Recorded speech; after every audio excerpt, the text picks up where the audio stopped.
নমস্কার, দেখছেন নিউজ 18 বাংলা। আপনাদের সঙ্গে রয়েছি আমি সোনিয়া। ঘড়ির কাঁটায় ঠিক দুপুর 12টা, আর দুপুর 12টা মানে সময় খবর দিনভরের। আজ খবর দিনভরের শুরুতে আরো একবার বরং ফিরে দেখি বাংলার মুখ্যমন্ত্রী শুভেন্দু অধিকারী। হ্যাঁ, হট সিট নন্দীগ্রাম, সেখান থেকে পরপর দুবার প্রাক্তন মুখ্যমন্ত্রী মমতা বন্দ্যোপাধ্যায়কে হারিয়ে দিয়েছেন। একবার নন্দীগ্রাম থেকে আর একবার ভবানীপুর থেকে।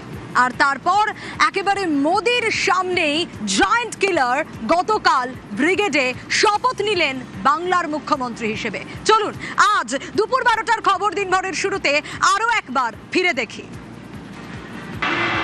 আমি শুভেন্দু অধিকারী ঈশ্বরের নামে শপথ করিতেছি যে বিধি দ্বারা স্থাপিত ভারতের সংবিধানের প্রতি আমি অকৃত্রিম নিষ্ঠা ও আনুগত্য পোষণ করিব। কাল শপথ গ্রহণের পর থেকে একের পর এক প্রায় গোটা কলকাতা চষে বেরিয়েছেন। তারপর সেখান থেকে গিয়েছেন বাড়িতে, শান্তিকুঞ্জে। ঘরের ছেলে ঘরে ফিরেছে। বুবাই, অন্তত পাড়ায় এলাকায় বুবাই নামেই পরিচিত মুখ্যমন্ত্রী। শান্তিকুঞ্জের সামনে ভিড়ে ভিড় ছিল। বাবা মা পরিবারের আবেগ তো একরকম, তারই পাশাপাশি গোটা নন্দীগ্রাম, গোটা পূর্ব মেদিনীপুরে যেন শুধুই উচ্ছ্বাস নজরে এসেছে। আজ সকাল থেকে শান্তিকুঞ্জের ছবিটা ঠিক কি, শান্তিকুঞ্জের সামনে ছবিটা ঠিক কি, একটু জানার চেষ্টা করি। সুস্মিতা রয়েছে আমার সঙ্গে। সুস্মিতা, গতকালের ছবি তো আমরা দেখেছি, ভিড়ে ভিড় চারিদিকে, এবং কিছুক্ষণ আগেও যখন কথা হচ্ছিল তুমিও বলছিলে যে শুভেন্দু অধিকারী বাংলার মুখ্যমন্ত্রী, তিনি অনাড়ম্বর জীবনই পছন্দ করেন। আজ সকাল থেকে ছবিটা কিরকম? দেখো, সকাল থেকে ছবিটাও একই রকম। সেখানে সাধারণ মানুষ, বিজেপি কর্মী সমর্থকদের ভিড় চোখে পড়ার মতো। আর যে ভিড় সামাল দিতে রাজ্য পুলিশ এবং শুভেন্দু অধিকারীর নিজস্ব নিরাপত্তারক্ষী কেন্দ্রীয় বাহিনীর তারা রীতিমতো হিমশিম খাচ্ছেন।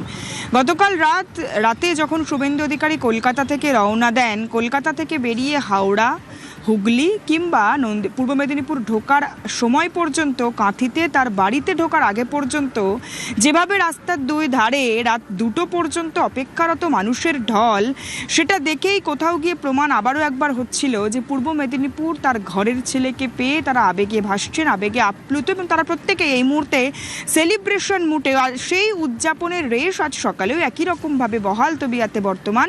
শুভেন্দু অধিকারীর বাড়ির সামনে পাড়ার লোকেরাই ফুল নিয়ে, মালা নিয়ে অপেক্ষা করছেন তার সঙ্গে একবার দেখা করে তাকে শুভেচ্ছা বিনিময় এবং তাদের আবেগকে একবার ভাগ করে নেওয়ার জন্য। ঘরের ছেলে, তিনি মুখ্যমন্ত্রী হয়েও একই রকম রয়েছেন এবং অনাড়ম্বর জীবন শুভেন্দু অধিকারী যেমনটা পছন্দ করেন, আগেও বারবার বলছি, সেই একই রকম তার জীবন রয়েছে। শান্তিকুঞ্জের সামনে যে ব্যারিকেড পুলিশে বা মুখ্যমন্ত্রীর বাড়ির সামনে যে ধরনের নিরাপত্তার ঘেরাটোপ থাকার কথা, সেই ধরনের নিরাপত্তার ঘেরাটোপ তিনি রাখতে চান না।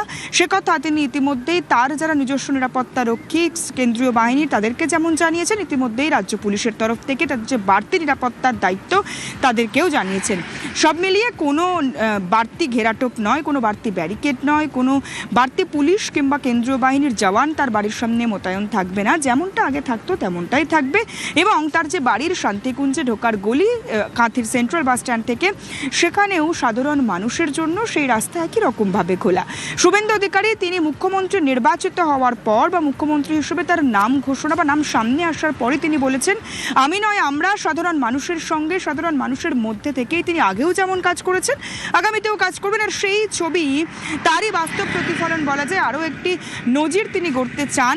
তার বাড়ির সামনে কোনো ব্যারিকেড নয়, সাধারণ মানুষের নিয়মিত নিত্য যেমন যাতায়াত, সেই যাতায়াতই থাকবে, যাতে মানুষের কোনো রকম সমস্যার সম্মুখীন না হতে হয় মুখ্যমন্ত্রীর বাড়ির আশপাশের বাসিন্দা বা মুখ্যমন্ত্রীর পড়শি হওয়ার কারণে। সেই একই রকমভাবে তিনি সেই ধারায় বজায় রাখতে চান এবং তিনি তার নিরাপত্তা রক্ষীদের, কলকাতা পুলিশ হোক বা রাজ্য পুলিশ হোক কিংবা যারা কেন্দ্রীয় বাহিনীর জওয়ান রয়েছেন, তাদেরকেও একই কথা বলেছেন বলে আমরা জানতে পারছি। এবং তার বাড়ির সামনে একে একে সাধারণ মানুষ আসছেন। শুধুমাত্র পূর্ব মেদিনীপুর, কাঁথি, নন্দীগ্রাম, হলদিয়া, চণ্ডীপুর এই এলাকা নয়, বিভিন্ন এলাকা থেকে, দক্ষিণ চব্বিশ পরগনা, ডায়মন্ড হারবার,